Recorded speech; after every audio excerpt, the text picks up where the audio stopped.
In the last few years, Toyota has done more for enthusiasts than maybe any other automaker. They squashed their beef with a former rival to give the 86 a new life. They resurrected the Supra and gave it a manual transmission even when BMW wouldn't. They've managed to build the humble Corolla into the spiritual successor of a rallyfighter. And they even have plans to bring the manual transmission into the EV future, developing a drivetrain for a 100% electric car that has 3 pedals. A car you can even stall if you don't know what you're doing. And there's 2 little letters that make up the driving force behind all this enthusiast love. This is the story of Gazoo Racing. And real quick, there's nothing like a little Huracan Performante V10 in the morning. Okay, if you've ever imagined yourself turning heads in a jaw-dropping supercar, you are in the right place. Sign up. Sign up for the Ideal Collective. Right now, it is completely free, and I've linked to it in the pinned first comment down below. And just by signing up, you'll be the first to know about the first Ideal car giveaway ever. Spots are limited, so sign up today. Again, it's in the pinned first comment, and now, back to the show. To understand Gazoo Racing, you need to understand Akio Toyoda, grandson of the Toyota Motor Corporation founder, Kiichiro Toyoda. Akio formally joined the company in 1984 and immediately worked his way up, and by the 2000s found himself a high-level vice president within the company. But more than building, marketing, and selling cars, Akio loved driving them. So he did what any heir to a massive automaker fortune would do and started his own race team. And he, along with a few Toyota company test engineers, would be the drivers. With plenty of money and direct access and support from a massive manufacturer, success was a sure thing, right? Well, not quite. See, at the time, Toyota Motor Corporation wasn't interested in motorsports. They turned down Akio and declined to offer any direct support on the project whatsoever. They even barred Akio from using the Toyota name on his team. It would hurt Toyota's image, they said, to be associated with such a small amateur organization, fit only for enthusiasts. And besides, by the mid-2000s, Toyota didn't sell enthusiast cars. They sold stuff like, well, these. Enthusiast cars were left to the experimental Scion brand.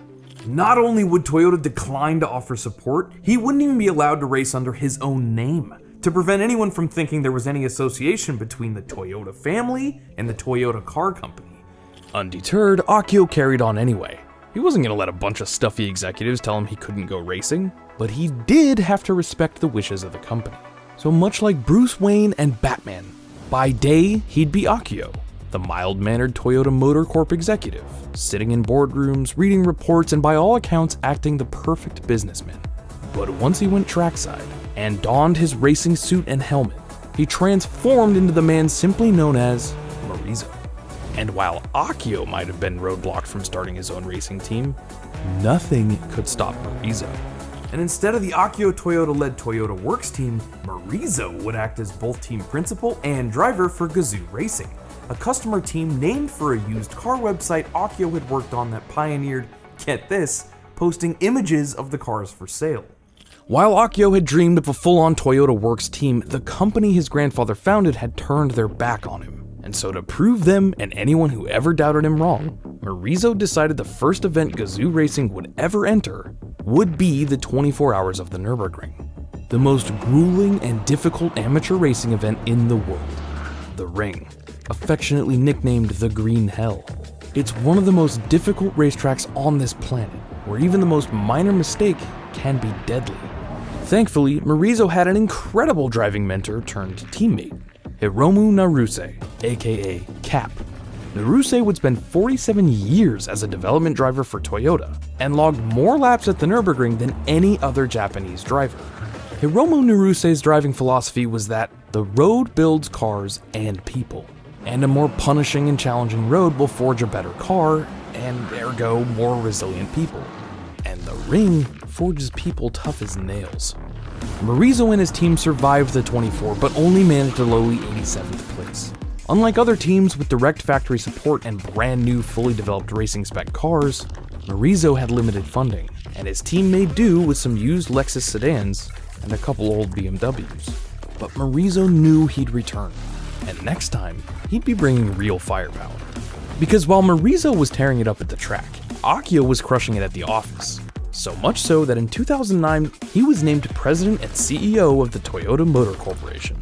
Akio officially folded Gazoo Racing into Toyota, and with the stroke of a pen unleashed the full might of Toyota engineering on the motorsports world.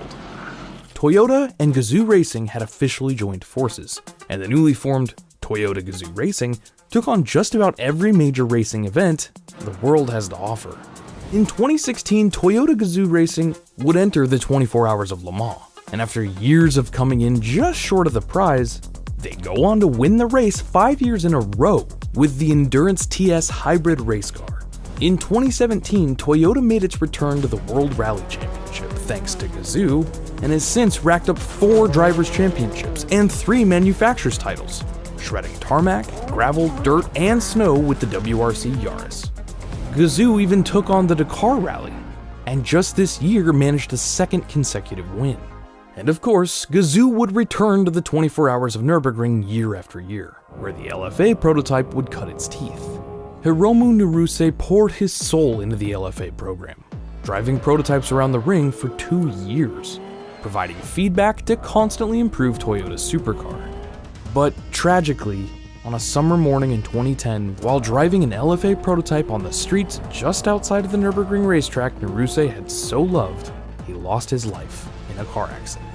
Morizo and the Gazoo team knew the only way to properly honor their friend, mentor, and teammate would be to take victory at Naruse's favorite place. And so for the next 3 years, Gazoo's major objective was to secure victories in every class at the 24 Hours, with the finishing touches on the LFA and a spec racing edition of the 86 ready to take the track. Gazoo eventually secured victories in all classes in 2014, a fitting tribute for the man who worked on every Toyota sports car since the original Toyota Sports 800. And by this time, not only was Gazoo putting in their efforts into motorsports, they were also working behind the scenes developing road cars. In 2020, Toyota revived their 90s legend and unleashed their all-new GR Supra on the world. As you already know, the GR Supra is more BMW than Toyota, a pragmatic compromise made to share the costs and release a car that otherwise wouldn't have been approved. A wise move made by Toyota Motor Corp CEO, Akio Toyoda. But if you ask me, going through all the expense and effort to give the GR Supra a manual transmission, BMW didn't even have one for the Z4 it's based on? That pure enthusiast fan service sounds like a decision made by Morizo. And he didn't stop there. GR transformed the WRC Yaris into a road-ready compact hot hatch. Morizo himself would serve as the test driver for what would eventually become the GR Yaris. He was so dedicated, he even wrecked one while pushing it past its limits on a snow-covered track. And while we didn't get the GR Yaris stateside, it would serve as the basis for another GR car we would get, the GR Corolla. This rally-ready hot hatch has everything you need to make it track-ready, like a trick adjustable all-wheel drive system, a 6-speed manual transmission, and a turbocharged 3-cylinder engine pumping out 300 ponies. Akio Toyoda even delayed the release of it by a full year because he wanted the team to perfect the tuning and handling. And of course, there's the Morizo edition, the factory track wrap version, complete with a rear seat delete and a host of other motorsports upgrades. The 86 platform has also been absorbed into the GR brand. What was once the Scion FRS is now the GR86. And along with the new badge, Toyota gave the 86 an all-new torque curve, with which it better delivers power. They gave it tighter suspension, and every new 86 comes with a complimentary high-performance driving event track day, where you can have a driver coach teach you how to push it to the limits out on track. And while in the US, all the enthusiast goodies on Toyota trucks and SUVs wear the letters TRD, around the world, GR is the performance badge on vehicles like the Hilux, the RAV4, and even the Land Cruiser.